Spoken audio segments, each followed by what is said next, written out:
हिंदू पौराणिक शास्त्रों के अनुसार हम मंत्र जप के लिए जिस माला का उपयोग करते हैं उसमें दानों की संख्या 108 होती है। शास्त्रों में 108 संख्या का अत्यधिक महत्व है।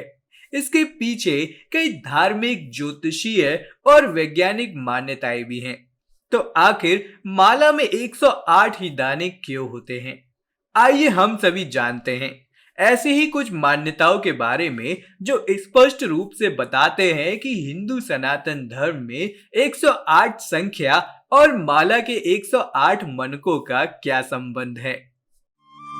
नमस्कार और स्वागत है आप सभी का हमारे चैनल द दैविक गुरु पर। दोस्तों, हिंदू ग्रंथों के अनुसार रुद्राक्ष से बनी माला मंत्र के लिए सर्वश्रेष्ठ होती है। रुद्राक्ष को महादेव का प्रतीक माना गया है। रुद्राक्ष में सूक्ष्म कीटाणुओं का नाश करने की शक्ति भी होती है और रुद्राक्ष वातावरण में मौजूद सकारात्मक ऊर्जा को ग्रहण करके साधक के शरीर में पहुंचा देता है। रुद्राक्ष से अलग यह माला तुलसी, स्फटिक, मोती या नगों से भी बनी होती है। दोस्तों, प्राचीन काल से ही बड़े बड़े तपस्वी, साधु संत इस उपाय को अपनाते रहे हैं। भगवान की पूजा के लिए कुश का आसन बहुत जरूरी होता है। इसके बाद दान्य पुण्य भी करना चाहिए। जब भी मंत्र जप किया जाए, माला का उपयोग अवश्य करना चाहिए। माला के बिना संख्याहीन किए गए मंत्र जप का भी पूर्ण फल प्राप्त नहीं हो पाता। जो भी व्यक्ति माला की मदद से मंत्र जप करता है उसकी मनोकामनाएं जल्द ही पूर्ण होती हैं। दोस्तों, मंत्र जप निर्धारित संख्या 108 के अनुसार किए जाएं तो सर्वश्रेष्ठ फल देते हैं।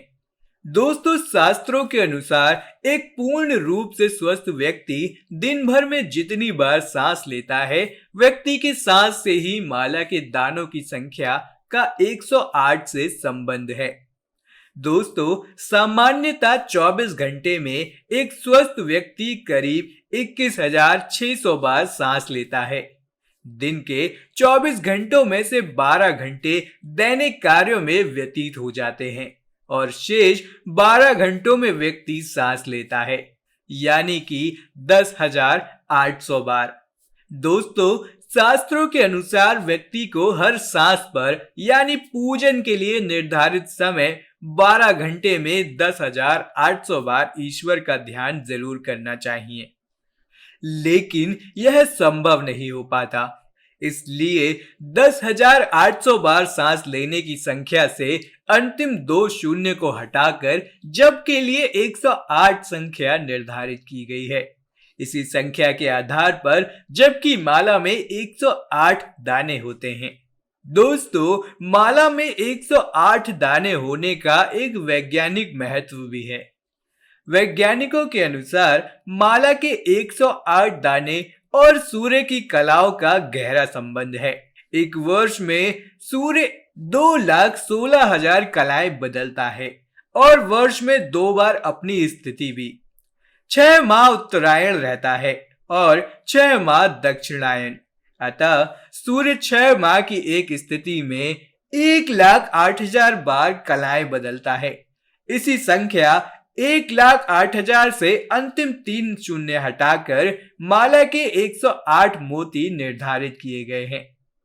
माला का एक एक दाना सूर्य की एक एक कला का प्रतीक है। दोस्तों, सूर्य ही व्यक्ति को तेजस्वी बनाता है। सूर्य ही एकमात्र साक्षात दिखने वाला देवता भी है। इसी वजह से सूर्य की कलाओं के आधार पर दानों की संख्या 108 निर्धारित की गई है। दोस्तों, माला के दानों की संख्या 108 संपूर्ण ब्रह्मांड का प्रतिनिधित्व करती है। ज्योतिषीय मत के अनुसार संपूर्ण ब्रह्मांड को 12 भागों यानी कि 12 राशियों में विभाजित किया गया है। इन 12 राशियों के नाम हैं मेष, वृष, मिथुन, कर्क, सिंह, कन्या, तुला, वृश्चिक, धनु, मकर, कुंभ और मीन।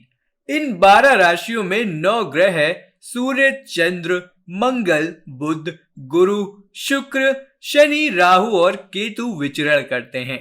अतः विचरण ग्रहों की संख्या 9 का गुणा 12 राशियों की संख्या में किया जाए तो संख्या 108 प्राप्त हो जाती है।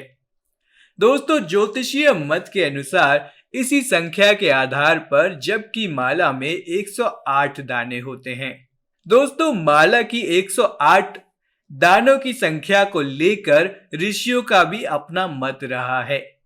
ऐसे में एक अन्य मान्यता के अनुसार ऋषियों ने भी माला में 108 दाने रखने के पीछे ज्योतिषीय कारण बताए हैं। दोस्तों, शास्त्रों के अनुसार कुल 27 नक्षत्र बताए गए हैं। हर नक्षत्र के 4 चरण होते हैं और 27 नक्षत्रों के कुल चरण 108 ही होते हैं। माला का एक एक दाना नक्षत्र के एक एक चरण का प्रतिनिधित्व करता है। दोस्तों, इसी प्रकार शरीर में स्थित षट चक्र ऊर्जा रेखाओं के आपस में मिलने से बने हैं। हृदय चक्र में इस प्रकार की 108 नाड़ियां मिलती हैं। इनमें से एक यानी सुषुम्ना नाड़ी आज्ञा चक्र में जाती है और इसी के खुलने से आत्मज्ञान मार्ग प्रशस्त होता है। इसी प्रकार श्री यंत्र में ऐसे मर्म स्थल होते हैं जहां 3 रेखाएं एक दूसरे को काटती हैं। इस प्रकार के कुल 54 मर्म स्थल होते हैं। प्रत्येक मर्म स्थल पर शिव और शक्ति दोनों के गुण समाहित होते हैं।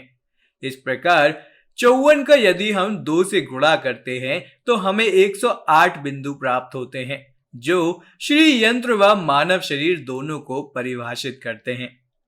तो दोस्तों, अब तो आप समझ ही गए होंगे कि आखिर माला में 108 मनके ही क्यों होते हैं। आशा करते हैं कि आपको हमारे द्वारा दी गई यह जानकारी ज्ञानवर्धक लगी होगी। ऐसी ही और भी वीडियोस को देखने के लिए हमारे चैनल द दैविक गुरु को सब्सक्राइब करना ना भूलें। धन्यवाद।